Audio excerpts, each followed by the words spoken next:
Ես ուզում եմ առանձնացնել մի հատված այսօր ներկայացված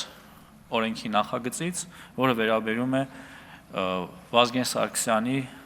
ռազմական ակադեմիայի շրջանավարտների այն հնարավորությանը, որ ավարտական քննությունները կարող են հանդիսանալ նաև ատեստավորման քննություն։ Վերջին շրջանում մենք բազմիցս ներկայացրել ենք, թե ինչ փոփոխություններ են իրականացվել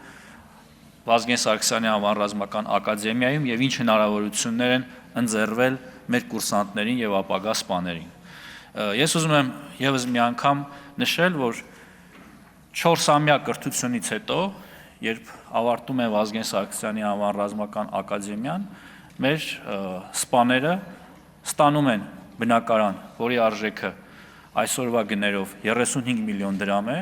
այսինքն Երևան քաղաքում կամ Հայաստանի Հանրապետության որևէ հատվածում մենք նրանց տրամադրում ենք սերտիֆիկատ, որի միջոցով նրանք կարողանում են կատարել այդ գնումը։ Իհարկե սա ենթադրում է, որ 20-ամյա պայմանագիրը պետք է ամբողջությամբ իրացվի, բայց նաև ուզում եմ նշել, որ գերազանց առաջադիմություն ունեցող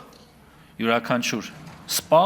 որ ավարտում է ակադեմիան, կարող է ստանալ 620,000-ից մինչև 750,000 դրամ աշխատավարձ։ Եվ հարցս հետևյալն է. ասեք մի մասնագիտություն,